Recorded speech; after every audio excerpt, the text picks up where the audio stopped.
Tes tes tes, cek mic cek mic. Halo semuanya, terima kasih telah mengklik video ini dan selamat menonton.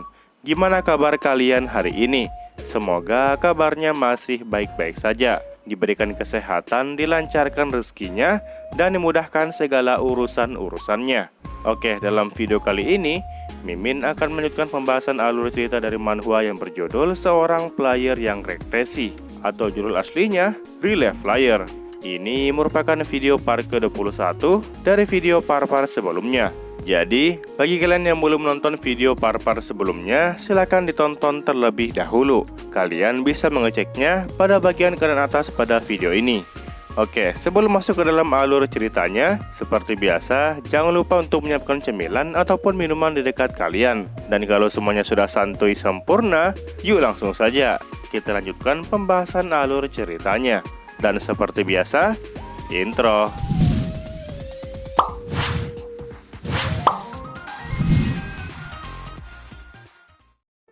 Panel cerita kembali dimulai dengan memperlihatkan sebuah gedung yang di dalamnya terdapat sebuah konferensi antara negara Korea Selatan dan juga negara Italia. Mereka di sini akan membahas perihal warga Korea yang terjebak di Italia sana. Nah, di pihak Korea Selatan terdapat seorang pimpinan sekaligus seorang dewi yang merupakan Celestial Maiden yang bernama Lim Ga-il. Sementara pihak Italia terdapat dua orang duta besar yang akan berunding di dalam konferensi kali ini. Di sana terdapat seorang pria tua berambut pirang yang bernama Albert Valentine dan seorang pria muda berambut orange yang bernama Janko Meiron. Mereka berdua sama-sama merupakan duta besar yang bersedia menghadap langsung kepada sang dewi. Albert kemudian mulai membuka topik pembicaraan. Pihak Italia telah berniat untuk membantu warga Korea yang terjebak di negara mereka yang berjumlah 4.000 orang itu untuk dikembalikan kepada Korea Selatan. Namun bantuan mereka ini bukanlah tanpa persyaratan. Pihak Italia akan benar-benar membebaskan mereka apabila pihak Korea Selatan bersedia untuk membantu mereka dalam operasi penaklukan monster legendaris yang telah muncul di Laut Utara Atlantik.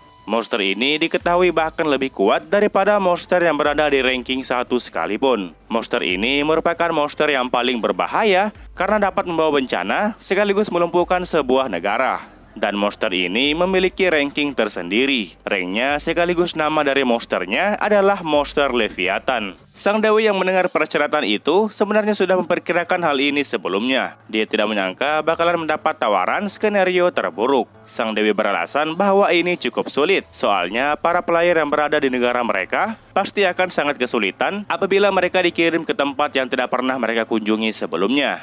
Maka dari itu, sang dewi pun memberikan tawaran yang lain. Kalau bagaimana jika Korea Selatan memberikan potion mereka kepada player di Eropa Utara? Albert di sini mengakui kalau efek potion yang telah ditunjukkan oleh sang dewi sebelum melaksanakan konferensi ini memang benar-benar luar biasa. Albert merasa bahwa potion mereka itu benar-benar merupakan item revolusioner. Karena potion itu bahkan sudah tidak perlu lagi untuk disuntikan ke tubuh seseorang saat ingin digunakan.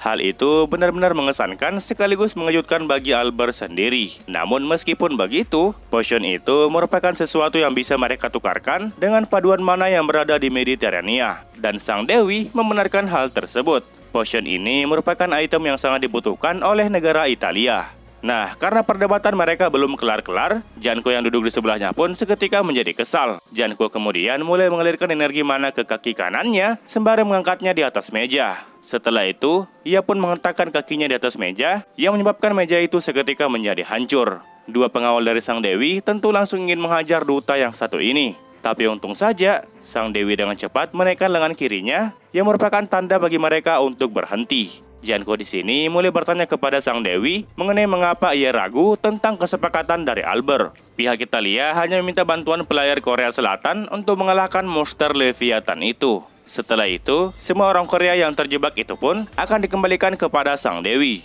Janko menambahkan kalau menurut pendapat dari Janko sendiri, para player Korea Selatan itu nampaknya begitu lemah sehingga mereka bahkan tidak mampu untuk meninggalkan dewi mereka. Meskipun sudah diprovokasi seperti itu oleh Janko, sang dewi dan pengawalnya nampak tidak mengatakan apapun. Sang dewi hanya meminta kepada pengawalnya untuk diberikan sebuah tisu untuk mengelap bibirnya yang habis minum teh. Albert kemudian memberikan peringatan kepada Janko untuk jangan melewati batas di konferensi ini.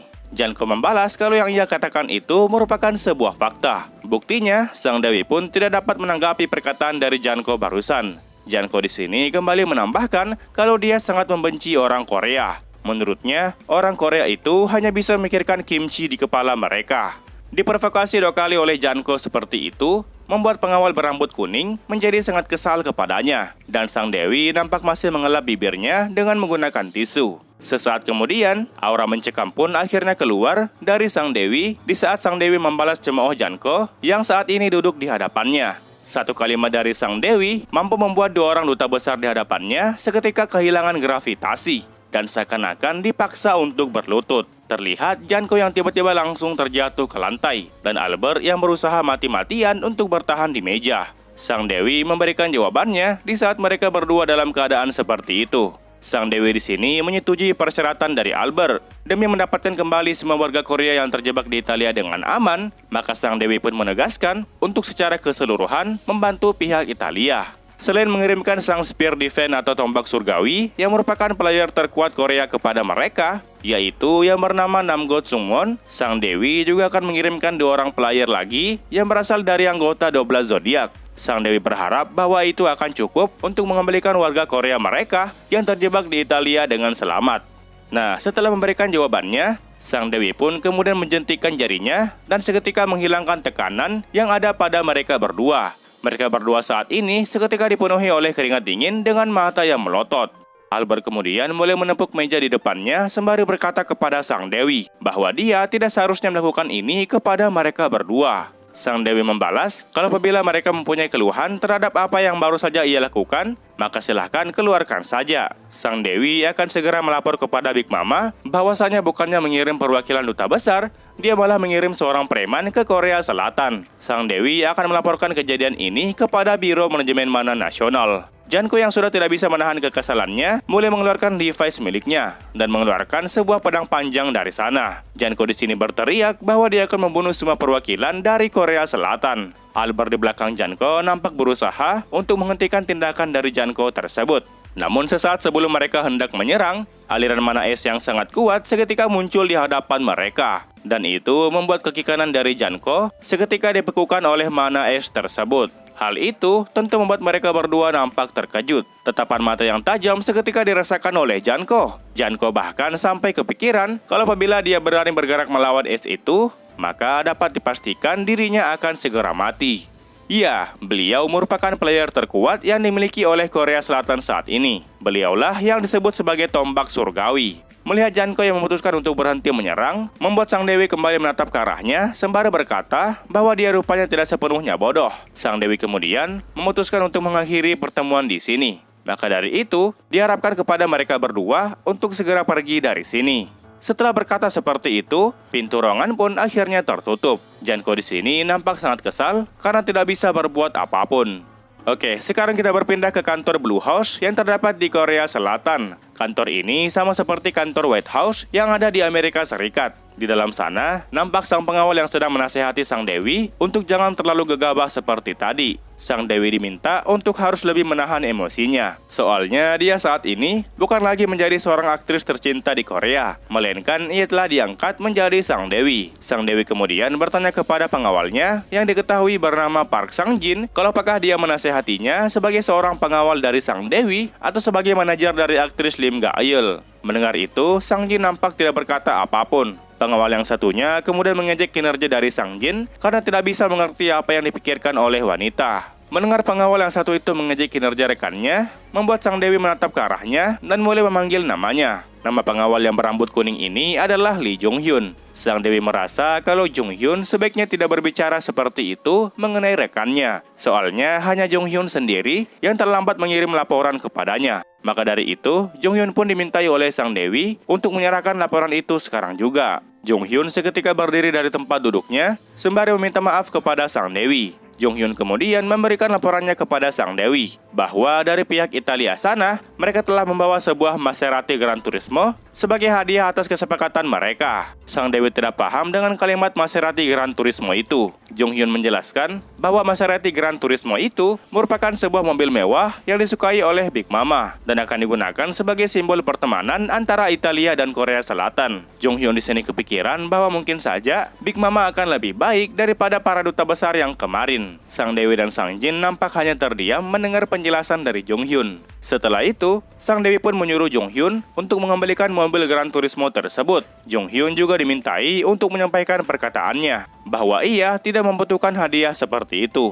Mendengar kalau Sang Dewi menolak hadiah mewah ini, membuat Jung Hyun berusaha meyakinkan Sang Dewi untuk menyangkal perkataannya barusan. Namun Sang Dewi nampaknya tidak mempedulikan ucapan dari Jung Hyun. Sang Dewi kemudian mulai kepikiran tentang sosok yang disebut sebagai Big Mama itu. Sang Dewi mengakui bahwa dia tidak pernah bertemu dengan dia secara langsung. Tetapi, berdasarkan informasi yang telah ia dengar, Big Mama ini sepertinya mempunyai sifat yang tidak ramah. Hal itu bisa dilihat dari 2 orang duta besar kemarin yang telah ia kirim sebelumnya. Sang Dewi yakin kalau sosok yang disebut sebagai Big Mama ini pastinya merencanakan sesuatu. Atau mungkin saja dia memang merendahkan Korea Selatan.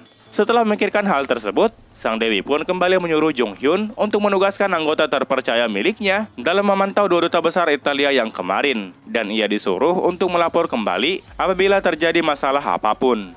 Jung Hyun mengerti dengan permintaan dari Sang Dewi. Setelah itu, Jung Hyun pun pamit dari ruangan. Nah, setelah Jung Hyun pergi, Sang Dewi pun kembali berdiri dari kursinya dan berjalan mengarah ke jendela. Sang Jin merasa bersyukur karena kesepakatan mereka mendapatkan hasil yang lebih daripada perkiraan sebelumnya. Sang Dewi membenarkan hal itu. Semua ini dapat terjadi karena sebagian besar berkat bantuan Potion dari grup Alice Pharmaceutical. Sepertinya mereka telah berhutang budi kepada satu insinyur dari grup Alice tersebut, yaitu Jeong Sukhon, atau dengan kata lain, ayahnya Hayang. Sang Dewi berencana untuk menunjukkan rasa terima kasihnya kepada mereka saat kesepakatan dengan Italia sepenuhnya telah selesai. Sang Jin berkata bahwa dia akan segera memberitahukannya kepada ajudan Sang Dewi. Namun meski begitu, bagi Sang Jin, hal itu masih terlalu berbahaya apabila terus memprovokasi duta besar dari Italia. Sang Dewi di sini kembali bertanya kepada Sang Jin, kalau apakah dia berkata seperti itu sebagai seorang pengawalnya atau bukan. Sang Jin pun kembali menutup mulutnya. Sang Dewi melanjutkan bahwa sebenarnya dia tidak masalah apabila melakukan provokasi kepada mereka. Soalnya di ruangan sebelah terdapat tombak surgawi yang sedang bersiaga. Jika saja sesuatu sedang terjadi, maka itu bukanlah kelakuan dari Sang Dewi, melainkan kelakuan dari duta besar Italia itu sendiri. Tombak surgawi sepertinya mempunyai kemampuan hebat dalam mengendalikan elemen es. Oke, kita berpindah ke Julieta yang saat ini nampak sedang bernyanyi bahagia sembari berjalan pulang ke rumahnya. Sebelumnya, dia telah pergi ke rumah sakit untuk mengecek kandungannya. Dan ternyata, dia sudah dikonfirmasi hamil dan kandungannya saat ini telah berumur 6 minggu. Kabar itu tentu saja membuat Julieta nampak sangat senang. Dia kemudian mulai menatap ke arah langit biru yang di atasnya terdapat pesawat yang sedang melintas. Setelah berjalan cukup lama, ia pun kepikiran untuk mengambil HP-nya dan mulai menelpon Bruno. Dan tak jauh dari tempat Julieta berjalan saat ini, terdapat Yunha dan kawan-kawan yang sedang menyeberangi jalanan. Nah, Julieta yang sedang ngomong dengan nada bahagia di telepon membuat Bruno menjadi keheranan. Bruno kemudian bertanya kepada Julieta kalau apakah dia sudah makan siang hari ini. Julieta di dalam hati sebenarnya sangat ingin memberitahukan kabar gembira itu saat ini. Namun karena Julieta memutuskan untuk menunggu Bruno pulang ke rumah terlebih dahulu, maka ia pun akan memberitahukan kabar tersebut apabila mereka berdua sudah ketemuan. Julieta menjawab kalau dia saat ini sedang memikirkan menu makan siang. Dan Julieta balik bertanya kepada Bruno kalau apakah dia sudah makan siang atau belum. Bruno nampaknya menjawab hal yang sama, bahwa dia juga sedang memikirkan tentang menu makan siang hari ini. Dan ngomong-ngomong, Bruno sempat melihat Julieta pergi ke rumah sakit. Dia menanyakan kondisi Julieta kalau apakah dia baik-baik saja. Julieta kembali menjawab bahwa dia baik-baik saja. Di sini Bruno dimintai oleh Julieta untuk pulang lebih awal hari ini karena Julieta mempunyai kabar gembira untuk dia. Bruno di sini mengiyakan permintaan dari Julieta. Dia hari ini akan berusaha untuk pulang lebih awal. Nah, setelah menutup teleponnya, Julieta seketika menjadi tidak sabar untuk melihat wajah bahagianya. Oke, saat Julieta masih menatap ke arah HP-nya, seseorang kemudian datang menghampirinya, sembari menyebutkan nama lengkap dari Julieta. Ternyata, nama lengkap dari Julieta adalah Julieta Valentine. Julieta awalnya menatap ke arah orang itu dengan tatapan yang biasa. Tetapi setelah beberapa saat, wajahnya pun kini dipenuhi oleh rasa takut. Orang itu adalah Janko Meiron yang sedang berjalan-jalan di sekitaran tempat ini. Janko bertanya kepada Julieta mengenai bagaimana kabarnya hari ini. Janko mengakui kalau saat ini Julieta nampak semakin cantik sejak mereka bertemu untuk yang terakhir kalinya. Janko di sini perlahan mendekati Julieta dan Julieta pun perlahan menjauh dari Janko. Tetapi sayang di belakang Julieta saat ini telah berdiri Albert dan juga dua orang lainnya. Janko dengan cepat langsung menutup mulut Julieta agar ia tidak berteriak. Janko berniat untuk mengembalikan Julieta ke dalam sangkar burung miliknya. Atau dengan kata lain, mengembalikan Julieta ke pihak Italia. Setelah beberapa saat Julieta selesai menelpon Bruno, Julieta kemudian kembali menelponnya. Hal itu tentu tidak wajar bagi Bruno yang menerima telepon dalam waktu yang cukup singkat. Bruno kemudian mulai mengangkat telepon Julieta dengan perasaan yang penuh keraguan. Telepon kali ini, Julieta terdengar mengucapkan terima kasih kepada Bruno atas semua yang telah ia lakukan. Dan Bruno dimintai untuk jangan mencarinya mulai dari sekarang. Bruno yang mendengar kalimat menyakitkan seperti itu tentu sangat terkejut dan mulai berdiri dari kursinya sembari berteriak memanggil nama Julieta berkali-kali. Nah, di lain sisi, kedua tangan dari Julieta nampak gemetaran setelah mengatakan hal itu di telepon. Janko yang duduk di sebelahnya nampak memuji pilihan dari Tuan Putri. Tuan Putri harus membiarkan orang yang telah ia cintai untuk menjalankan kehidupan normalnya. Mereka bertiga saat ini nampak sedang berada di dalam sebuah mobil dan sedang pergi ke suatu tempat. Oh ya, mengapa Janko menyebut Julieta dengan sebutan Tuan Putri? Mungkin saja dia berkaitan dengan Albert yang menggunakan marga yang sama, yaitu Valentine. Oke, kita berpindah ke sebuah warung es krim yang didatangi oleh Yunha dan kawan-kawan. Setelah mereka berempat selesai membeli es krim tersebut, Seona pun akhirnya merasa jauh lebih baik di tengah cuaca yang sangat panas ini dan di tengah musim gugur. Hayang kemudian menawarkan kepada mereka berempat untuk main ke rumahnya pada hari ini. Hayang memberitahu mereka bahwa kafe ayahnya mempunyai AC yang bagus. Yunyuk dan Seona mengangkat tangannya dan mengaku ingin ikut. Sementara itu, untuk Yunha dan Minji, mereka berdua akan meletakkan tasnya di rumah dulu dan akan menyusul ke kafe milik ayahnya Hayang. Mereka akan kembali ketemuan di kafe Happiness. Mengetahui Yunha ingin pulang untuk meletaskan tasnya doang, membuat Minji memperingati Yunha agar tidak sibuk bermain dengan Yunae sampai lupa waktu. Yunha sangat diminta untuk jangan datang terlambat. Soalnya, Yunha pernah berbuat seperti itu sebelumnya. Minji bahkan sampai dibuat sangat muak untuk menunggu kedatangan dari Yunha. Yunha tidak menyangka bahwa Minji berniat untuk mengikutinya dengan tujuan untuk mengomelinya sepanjang waktu. Nah, saat mereka berdua sedang dalam perjalanan pulang ke rumah, Yunha dan Minji tanpa sengaja melihat Kak Julieta yang sedang dipaksa untuk naik ke mobil. Yunha awalnya tidak paham dengan apa yang telah terjadi. Tetapi, saat Yunha fokus melihat orang-orang di sekitar Julieta itu, Yunha pun seketika teringat dengan sosok dan nama dari mereka. Yang paling Yunha ingat adalah pria berambut oranye itu. Dia adalah Janko Meiron. Yunha bertanya-tanya tentang apa yang dilakukan oleh tradisi di tempat ini. Dan kalau diingat-ingat lagi, bukankah pembicaraan antara Korea dan Italia sudah pernah Yunha bahas sekitar beberapa bulan yang lalu di tahun ini? Ya, waktu itu, Yunha sempat melihat pemberitahuan di sebelah kotak susu yang telah ia terima waktu awal masuk kelas 2. Nah, misi yang akan mereka lakukan adalah misi yang tidak terkait dengan ranking manapun, alias overrank kelas 2, yaitu penaklukan Leviathan. Misi ini dilakukan agar bisa membawa pulang warga Korea yang terjebak di Italia dengan selamat. Pemerintahan Celestial Maiden bahkan mengutus 3 orang dari 12 zodiak dalam penaklukan Leviathan tersebut. Dan karena itulah, Korea pun mengalami kehilangan yang sangat besar pada kekuatan tempurnya. Yang akibatnya, player terkuat Korea yang disebut sebagai tombak surgawi pun, yang bernama asli Nam Gong Sung Won, kembali pulang ke Korea dengan kondisi kehilangan lengan kirinya. Sementara itu, untuk orang yang kedua, yang dikenal sebagai Railgun, yang bernama asli Shin Myung-han, seketika menjadi cacat permanen akibat efek samping dari mana berserk yang berlebihan. Dan yang paling parah adalah orang ketiga. Dia dikenal sebagai Valoris, yang bernama asli Bang Yeonji. Dia dikabarkan telah mati saat menjalankan misi. Nah, itulah yang orang-orang pikirkan tentang dia. Tapi nyatanya, Bang Yeonji ini tidak mati, melainkan ia menjadi tawanan di negara Italia sana. Dia ditawan oleh Janko Meiron itu sendiri. Ya, betul. Dialah Janko Meiron yang sempat datang ke Korea sebagai seorang duta besar atau ambasador. Dia nampak sangat senang saat menyiksa Bang Yeonji. Nah, karena informasinya telah tersebar, berbagai negara pun termasuk Korea sendiri telah mengajukan protes keras kepada Janko Miron itu. Yang alhasil, semua insidennya pun akhirnya diakhiri oleh Big Mama yang memerintahkan hukuman mati secara publik untuk dia. Yunha saat ini tidak menyangka kalau orang seperti dia saat ini malah bersama dengan Kak Juleta. Yunha kemudian menyerahkan tasnya kepada Minji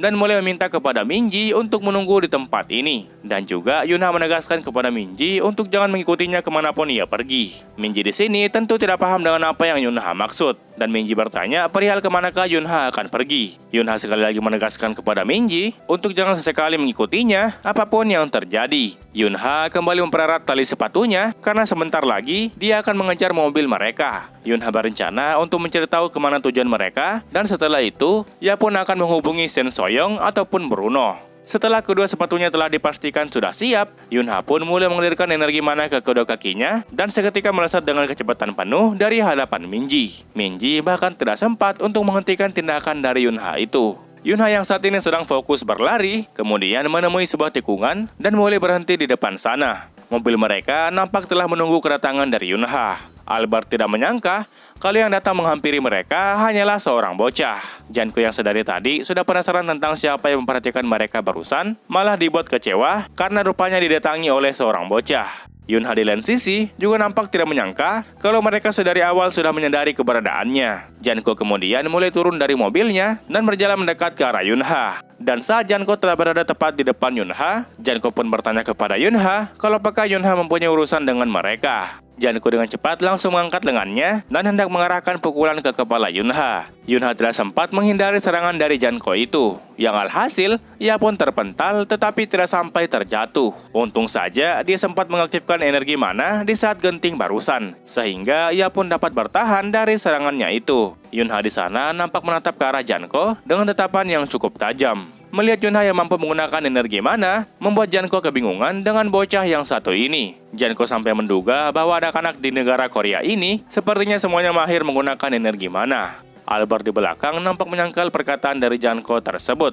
Janko beruntung karena anak di depan Janko itu memanglah bukanlah anak biasa. Mendengar ucapan Albert itu, membuat Janko menjadi nyengir dan sudah memutuskan apa yang harus ia lakukan. Janko mulai mempersiapkan kuda-kudanya dan seketika melesat dan melompat ke arah Yunha. Janko berniat untuk menghabisinya dalam satu tendangan. Tendangan itu untungnya berhasil dihindari oleh Yunha. Yunha yang berhasil menghindar kemudian cepat berdiri dan mengalirkan energi mana ke kedua kakinya. Setelah itu, ia pun dengan cepat berlari ke arah sebelah kiri dan hendak melayangkan serangan tendangannya kepada Janko.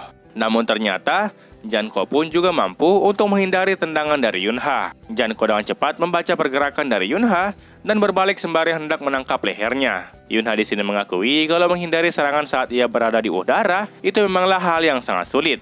Maka kalau begitu, Yunha pun memutuskan untuk mengumpulkan energi mana di kakinya dan mulai menendang Janko dengan kekuatan tendangan yang kedua. Tetapi sayang, sebelum tendangan itu berhasil mengenai Janko, Janko terlebih dahulu berhasil membuat sebuah barrier tepat di depan tubuhnya. Yunha kemudian menggunakan barrier itu sebagai pijakan dan kembali melompat sembari mengeluarkan sebuah energi mana yang membentuk sebuah Rasengan. Bola mana itu kemudian Yunha lemparkan tepat ke arah barrier milik Janko. Janko dengan cepat langsung menarik tangannya sehingga ia pun hanya terkena sedikit serangan dari Yunha. Setelah memberikan serangan bola mana tersebut, Yunha pun kembali mendarat ke tanah sembari ngos-ngosan. Janko yang saat ini menggoyangkan pergelangan tangannya kini mulai mengakui kalau penggunaan mana dari bocah itu sungguh lumayan hebat. Tetapi walaupun begitu, Yunha tetap saja hanyalah seorang bocah. Janko seketika menghilangkan hawa keberadaannya dan Janko dengan cepat mulai muncul dari arah belakang Yunha. Hal itu tentu membuat Yunha sangat terkejut. Janko telah berhasil untuk mencekik leher dari Yunha. Janko tidak menyangka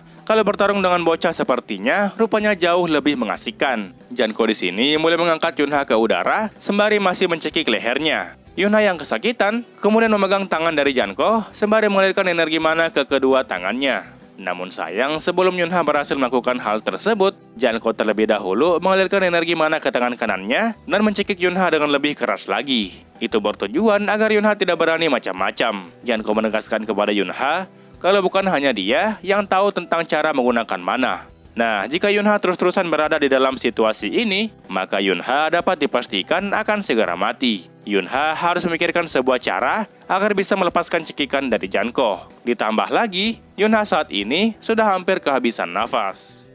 Oke lah, mungkin sekian alur cerita manhwa kali ini. Jangan lupa tinggalkan jejak di video ini berupa komentar dan juga like-nya. Oke, terakhir nama gua Rusdi, sampai jumpa di video berikutnya. Assalamualaikum.